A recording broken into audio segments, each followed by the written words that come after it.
Bonsoir à tous, soyez les bienvenus sur Polynésie la première. À la une de votre édition ce soir, Omicron circule dans le monde et sans doute déjà à Tahiti. 4 cas suspects de variants importés ont été détectés et il ne s'agit pas du Delta. Nous ferons le point avec le docteur Henri-Pierre Mallet sur la situation sanitaire. Nous évoquerons ensemble la vaccination des enfants bientôt possible. L'État nous envoie 6000 doses pédiatriques la semaine prochaine. Le tribunal administratif donne raison à Viti et à Vodafone face à l'opérateur public Onati. Le pays devra réviser les tarifs d'interconnexion des opérateurs privés. Le consommateur devrait en sortir gagnant. Focus ce soir sur un produit qui plaît aux États-Unis, le thon fumé. Vous verrez comment une société implantée au port de pêche de Papeete travaille le poisson avant de l'exporter. 7 tonnes doivent partir le mois prochain. Et puis Omorito Tauvahine reprend du service, mais cette fois à la Maison de la Culture, une pièce en tahitien qui avait déjà remporté un vif succès au mois de juillet. Surtout, ne manquez pas la fin de notre journal. L'un des comédiens, Christopher Prenard, sera avec nous. Un résident et 3 voyageurs sont actuellement confinés. Ils sont probablement porteurs du variant Omicron. On va en parler tout de suite avec notre invité. Mais d'abord, un point sur le Covid et les enfants. En France, la vaccination des petits âgés de 5 à 11 ans est ouverte depuis ce mercredi, en priorité aux plus fragiles. Pour le gouvernement central, la mesure est indispensable alors qu'une 5e vague déferle sur l'Hexagone. À Tahiti, les avis sont partagés. James O. Patita Savea. Faut-il vacciner les tamaris âgés de 5 à 11 ans? En Polynésie, la question divise. La majorité des parents que nous avons rencontrés ce matin n'y sont pas favorables. Je vais attendre un peu, c'est mieux. Oui. Pour le vaccin. Je ne suis pas contre la vaccination, mais qu'on laisse au moins les parents décider de ce que leur enfant va se faire injecter et tout. Parce que les parents connaissent mieux l'état de santé de leur enfant en premier. Et enfin, s'il faut, si c'est conseillé, oui, peut-être. Mais obliger une personne. Personnellement, étant donné que les adultes déjà ne sont pas prêts, donc il y a quand même pas mal d'adultes qui ne sont toujours pas vaccinés. Donc le fait qu'on impose ça aux enfants, en plus de cette tranche d'âge, c'est peut-être pas une bonne chose. Pour la Fédération des associations de parents d'élèves, le sujet a été évoqué le week-end dernier lors de son assemblée générale. On n'est pas très pour, c'est quand même des petits-enfants, c'est 5 ans. Donc nous sommes un peu mitigés sur cela. Nous avons demandé une audience à monsieur le président, Edouard Fritsch. On est en attente aussi, et justement, pour en parler de cela. 6000 doses pédiatriques sont attendues la semaine prochaine. C'est le vaccin Pfizer qui est choisi avec un dosage spécifique aux enfants, à savoir le tiers de la dose adulte. Sachant que pour l'instant, on n'a pas eu de cas graves d'enfants hospitalisés au Fénois, ou peut-être 1 ou 2 sur la totalité, mais que ça n'a pas été un problème. Donc il n'y a pas d'urgence, à mon avis, à les vacciner. Pour ceux qui sont en contact très étroit avec des personnes très fragiles, c'est peut-être une question qu'il faudra se poser. Rappelons qu'en France, la vaccination des enfants de 5 à 11 ans est pour le moment basée sur le volontariat. Bonsoir Henri-Pierre Mallet, vous êtes médecin épidémiologiste. On vient de le voir, les parents sont plutôt réticents à l'idée de faire vacciner leurs enfants. Que leur répondez-vous? Alors c'est très clair, là pour l'instant on est au stade simplement de recommandation. Il n'est pas prévu du tout de rendre obligatoire cette vaccination pour les enfants, ce n'est pas le cas en métropole et ça ne l'est pas pour l'instant dans la majorité des pays. On l'a dit, les indications ce sont pour des enfants particulièrement fragiles ou éventuellement qui sont en contact très proche et fréquent avec des personnes fragiles. Donc ça sera une recommandation. Les vaccins vont arriver effectivement, ça sera une possibilité. Ce n'est pas encore officiellement ouvert cette vaccination, mais il y a 6000 doses tout de même. Il y a 6000 doses qui vont arriver, tout à fait. Des cas de myocardite ont été relevés chez les adolescents. Est-ce qu'un lien a été établi formellement avec le vaccin? Oui, la myocardite est un effet secondaire lié au vaccin, maintenant c'est sûr. Il est très rare, mais il est établi effectivement plutôt chez les plus jeunes. La bonne nouvelle, c'est que ce sont des inflammations sans conséquence d'une enveloppe du muscle du cœur et qui guérit spontanément. Mais c'est un effet, effectivement, de la vaccination. Alors vous avez repéré 4 cas suspects de variants non Delta. Ils sont arrivés il y a quelques jours à Tahiti. Ça y est, le variant Omicron est là? Alors non, je n'en sais rien. C'est possible. Il est là, pour l'instant, il est seulement chez ces personnes qui ont donc voyagé. Ce sont effectivement 4 personnes qui ont voyagé dans les derniers jours, qui ont été identifiées grâce aux tests qui ont été faits à l'arrivée, avec un petit décalage, le temps de faire les analyses. Ces personnes ont été depuis contactées et isolées, mais il est possible qu'il y ait eu des contacts auparavant. Donc, pour l'instant, ce sont des variants effectivement qui ne sont pas Delta. On a la possibilité par les tests de savoir que ce n'est pas du Delta. Pour autant, on n'a pas pu encore confirmer que c'était du Omicron. Cela dit, compte tenu de la circulation internationale et de la provenance de ces voyageurs, il est probable que ce soit le cas. L'Hexagone vit sa 5e vague. Est-ce que nous allons forcément vivre, nous aussi, une nouvelle vague épidémique? Alors, la vague en métropole n'est pas liée à Omicron actuellement. Clairement, c'est toujours une vague Delta que nous avons connue, très forte, et sur laquelle, pour l'instant, nous sommes protégés d'une certaine façon. On ne pense pas qu'il y aura de renouveau de la vague Delta. Il y a une circulation très faible actuellement de Delta. Cependant, malheureusement, il faut peut-être se préparer effectivement à une nouvelle vague, à cause de ce variant sur lequel on sera moins protégé, qui est plus contagieux. Pour autant, on ne sait pas encore sa dangerosité et ses effets cliniques. Donc on aura une vague, c'est assez probable. Quelles en seront les conséquences, on ne le sait pas encore. Alors vous recommandez une 3e dose, un rappel en fin de compte. 6 mois après la 2e dose, est-ce que nous allons devoir nous vacciner tous les 6 mois? Non, probablement pas.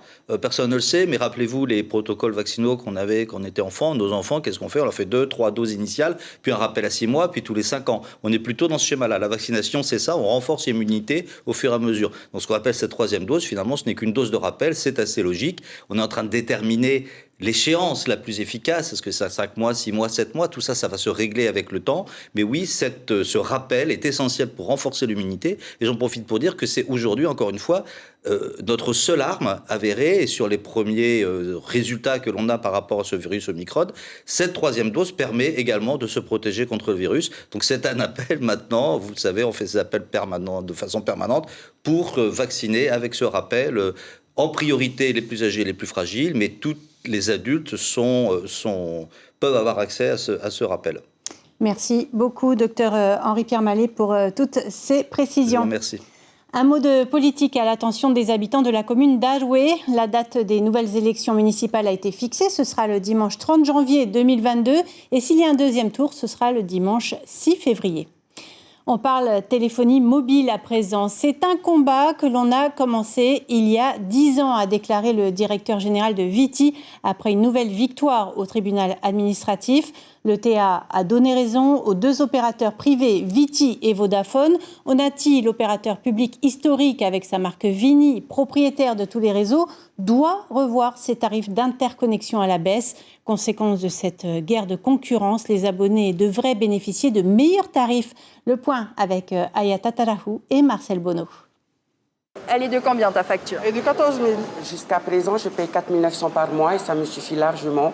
Pour un forfait de combien? Pour un forfait de 100 et quelques gigas. Et si l'on vous disait que votre carte bleue sera moins débitée? Pour moi, c'est une bonne idée, c'est pas mal. Et avec ce qui se passe en ce moment, avec la crise sanitaire et tout, ça nous permettra de plus avoir accès à Internet. Ça serait bien de baisser, d'avoir plus de consommation et baisser le prix, quoi. Des espoirs qui seront concrétisés dès 2022 grâce à la décision rendue par le tribunal administratif. Vodafone l'avait anticipé, ses abonnés peuvent trinquer.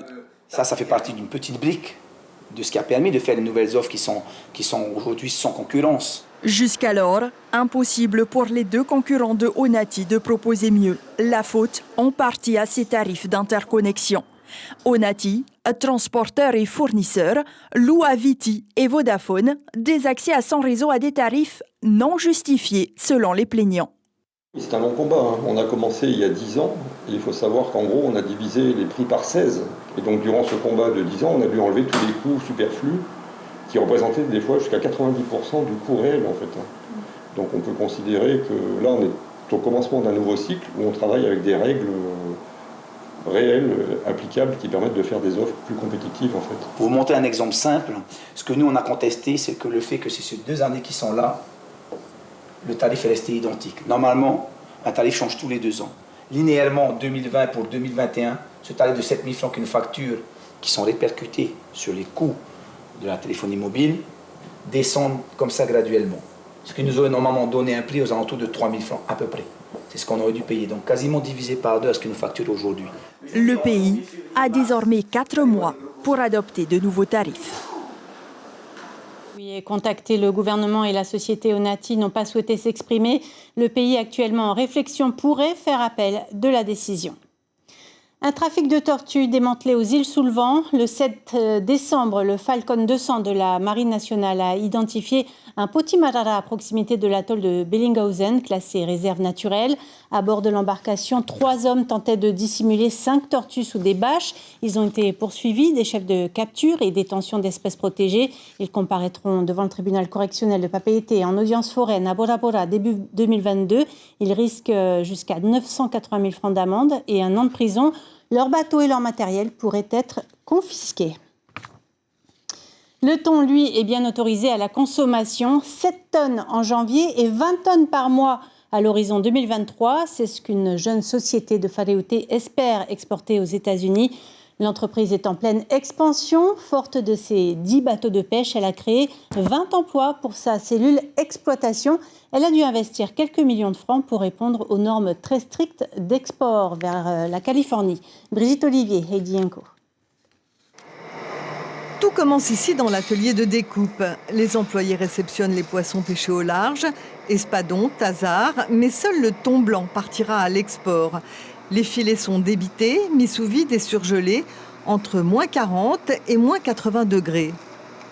Ça permet de surgeler le poisson pour tuer complètement les risques de parasites qui existent dans tous les poissons. Et c'est pour être conforme aux règles internationales sanitaires, notamment du Codex alimentaire. Donc nous avons un standard de qualité qui est très haut et qui nous permet aujourd'hui d'exporter vers les USA. Quelques jours plus tard, les filets sont plongés dans la saumure avec du sel naturel certifié bio importé de Nouvelle-Zélande et mis au fumoir à froid avec du hêtre de très haute qualité pour son goût. Nous sommes des spécialistes du fumage à froid pour donner au poisson sa meilleure texture possible durant le fumage. C'est-à-dire qu'il n'est pas cuit, il est simplement déshydraté légèrement et pendant de longues heures, délicatement, la fumée s'imprègne au travers des chairs qui ne sont pas cuites. C'est pourquoi ça nous fait un poisson de qualité. Blue Ocean a investi 60 millions rien qu'en matériel. Une fois fumé, le poisson est remis sous vide avant la découpe finale pour le marché américain. Il sera vendu sous la marque Tahiti Smoked Tuna et représente une belle alternative au saumon fumé, de plus en plus décrié par les consommateurs exigeants. Le marché est très preneur et aux États-Unis, il y a une grosse crise de confiance avec les saumons pollués, les saumons d'élevage. Et là, on arrive sur le marché avec un produit 100% naturel, pêché en eau profonde dans une zone certifiée pêche durable, donc il y a de très bon potentiel. Et notre objectif est de faire en année 1, 7 tonnes par mois à l'export. Et après ? Après, on espère bien monter en puissance pour arriver à 20 tonnes par mois à l'export, rien que sur le marché nord-américain. Les études de marché ont duré 2 ans. Les contrats sont signés. Ici, désormais, 20 personnes ont un travail stable. Et la société projette maintenant de valoriser les 5 tonnes de déchets de poissons qu'elle jette en haute mer toutes les semaines, toujours en créant de nouveaux emplois. En bref, le Conseil des ministres a approuvé un projet d'arrêté octroyant une licence de transporteur aérien à la nouvelle compagnie aérienne Air Moana. Pour le démarrage de son activité, la société prévoit de louer 3 ATR 72 et 2 ATR 42. Un petit tour des communes à présent qui comptent faire de Noël une fête culturelle et sportive. Dans le cadre du Taurua Ifa'a, la commune a proposé un concours de fresques murales. Lancé début novembre, l'événement permet de mettre en avant les histoires et les légendes des quartiers. 7 quartiers participent à cette manifestation, comme l'explique Purea Ateo, conseillère municipale en charge de l'éducation à Fa'a. Elle est au micro de Patita Savea. Aujourd'hui, nous sommes à Teroma Extension et donc ils ont choisi le thème de la rivière qui s'écoule jusqu'à Piafou. C'était vraiment un thème qu'ils ont mis en avant pour ce concours. Nous avons la présentation et l'accueil, nous avons l'originalité du dessin, le thème correspondant au quartier et des technicités comme la manipulation, l'utilisation des bombes de peinture, la propreté. Le remplissage, les remplissages, la propreté, tout ça, et les proportions, les dimensions qui ont été proposées. Et les fresques complètes ont été dévoilées aujourd'hui lors du passage du jury à 15h. C'est parti pour les 6e Jeux Intervilles au Tuamotu, une première pour l'atoll de Makemo où les Jeux ont lieu cette année. La cérémonie d'ouverture s'est déroulée lundi devant un public de 300 personnes. 4 jours de compétition opposent 4 quartiers de l'île dans 7 disciplines. Des épreuves parfois insolites comme le Honu Raid ou le Chap Chap Mama. Rire et bonne humeur garantie, des images signées Guy Trompette. Des festivités aussi à Ho avec jusqu'au 7 janvier le Noera Arearea. La première soirée a été sportive avec du cross-training. 5 équipes devaient réaliser 3 séries dans 5 ateliers. Des équipes avec une couleur et une bannière qui se retrouveront aussi dans les épreuves de sport traditionnels ou aquatiques. Au programme également du chant, de la danse ou des activités éco-citoyennes. On ne s'ennuie pas au Tuamotu. On ne risquera pas non plus de s'ennuyer vendredi et samedi au Grand Théâtre de la Maison de la Culture. La pièce Omorito Tauvahine reprend du service. Vous le savez, c'est une adaptation de la pièce Ma femme s'appelle Maurice, écrite en 97 et jouée dans plus de 50 pays. Une comédie en tahitien qui avait conquis le public à la salle Manuiti de Paia au mois de juillet. Parmi les 7 comédiens de la pièce, le talentueux Christopher Prena. Bonsoir, bienvenue. Bonsoir, merci. Cela fait du bien de retourner sur scène, j'imagine. Alors, mais complètement, oui, c'est un réel bonheur de retrouver, de refouler les planches après justement le confinement qu'on a connu récemment. La salle est plus grande. Est-ce que la mise en scène est différente du coup à la Maison de la Culture ? Alors effectivement, la scène aussi est différente. Elle est plus arrondie sur l'avant et même la disposition. Donc effectivement, c'est adapté. On a changé un petit peu. Enfin, notre metteur en scène nous a fait changer les déplacements, rajouter quelques petits détails aussi. Et, vous travaillez avec l'auteur du texte d'ailleurs. C'est exact, Rafi Chart, oui. Et oui, on est toujours aujourd'hui encore répété en condition au Grand Théâtre justement. 30 ans qu'une pièce n'avait pas été proposée entièrement en tahitien et ça ne freine pas le public. Vous avez déjà joué à guichet fermé. Oui, à 2 reprises même. Non, alors freiner le public au niveau du Rio Tahiti, c'est bien ça. Certains se montrent un petit peu réticents, mais on leur dit toujours, et moi le premier, de leur dire, vous savez, même si vous ne comprenez pas le tahitien, vous allez quand même rire. Parce que c'est important aussi de signaler que nous, les comédiens, ne visons pas l'élite du Rio Tahiti, mais plutôt le populaire. Donc, et pour ceux qui connaissent aussi la pièce, ils comprendront directement parce que c'est du comique de situation, il y a les mimiques, il y a de la gestuelle, il y a beaucoup de choses qui font que vous allez forcément rire. Mais le Rio Tahiti n'est pas du tout un frein. Est-ce que ça a changé votre rapport à la langue, au tahitien, au Rio Tahiti ? Totalement. Je parle en mon nom. J'ai découvert le Rio Tahiti vraiment. Je le comprenais comme tout le monde, étant né à Tahiti et surtout étant marquisien, je comprends plus le marquisien. En ayant découvert le Rio Tahiti au travers de Omorito Tauvahine, je me suis rendu compte de quelque chose, c'est que déjà c'était une belle langue, mais aussi un message que je véhicule, c'est que si on veut finalement comprendre la mentalité du Tata Tahiti, il faut comprendre le Rio Tahiti d'abord, et parce que c'est très imagé en fait, c'est pour ça que c'est très comique aussi par la suite. Par exemple, donnez-nous un exemple. C'est un exemple, alors je ne peux pas vous citer 2 choses, mais l'adaptation en tahitien, comme c'est très imagé, très métaphoré, les tournures sont différentes et sont beaucoup plus drôles. Par exemple, le metteur en scène disait qu'il y avait aussi des fois les gens rigolaient à des moments où d'ordinaire on ne rigole pas. Voilà. Est-ce que vous pensez que c'est ce qu'il faut faire, produire du théâtre en tahitien pour les petits aussi, ou chez qui la langue se perd, il y a de moins en moins de locuteurs ? Totalement, et surtout en ayant vécu l'expérience, en ayant appris le Rio Tahiti en 2 mois. Bon, c'était vraiment du travail acharné, mais je suis totalement convaincu aujourd'hui qu'il faut continuer à inspirer justement la jeunesse, déjà d'une part à les faire monter sur scène pour vaincre un petit peu une certaine timidité, mais aussi à continuer à perpétuer cette langue qui est belle et qui peut être drôle aussi. Rapidement, le pitch de la pièce pour donner envie peut-être aux gens de venir vous voir vendredi et samedi. Alors le pitch, rapidement, c'est Choti qui est joué par moi, qui est un homme volage et qui vit au crochet de sa femme qui est issue d'une famille très aisée, mais qui a aussi une maîtresse qui veut tout dévoiler à sa femme, un vaudeville classique. Mais entre-temps, je vais rencontrer Morito. Enfin, Choti va rencontrer Morito qui fait partie d'une association caritative et qui va se rendre compte de mes problèmes et va vouloir me donner un coup de bain. Manque de peau, il va aggraver la situation.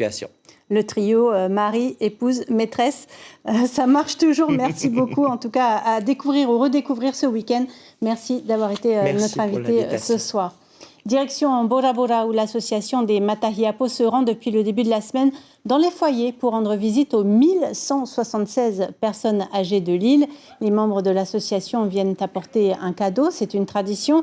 La crise sanitaire ne permet plus de partager un repas comme les années précédentes. Je vous propose d'écouter la présidente Livia Clark au micro de notre correspondante Rosanna Maihota. On distribue dans chaque quartier 1176 Matahiapo de Bora Bora. Cette année, il y a le rouleau de pario avec un poste de radio. Et je vous rappelle l'information principale de cette édition relative à la pandémie de Covid-19. Omicron circule dans le monde et sans doute déjà à Tahiti. 4 cas suspects de variants importés ont été détectés et il ne s'agit pas du Delta. Quant à la vaccination des 5-11 ans, elle sera bientôt possible. 6000 doses pédiatriques arrivent la semaine prochaine. À la une de la presse demain, la dépêche titre « La FGC remontée contre le e-commerce ». Et au programme ce soir sur la première, la série Germinal, puis un téléfilm canadien, Le Safari de tous les dangers. Ainsi s'achève cette édition. Merci de l'avoir suivi. Demain, ne manquez pas les premiers journaux en radio présentés par Suliane Favenec et Théo Fatoupoa Avet. On se quitte sur les images des fresques réalisées à Fa'a. Très belle soirée à vous. À demain.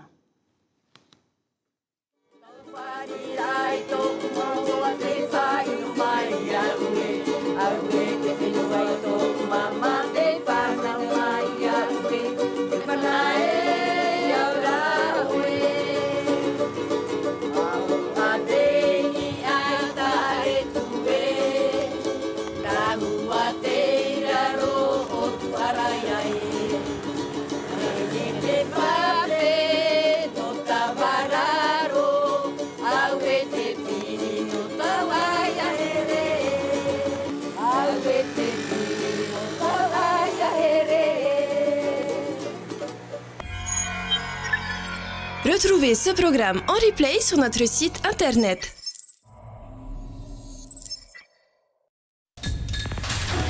L'information en continu sur Polynésie la première, internet et réseaux sociaux.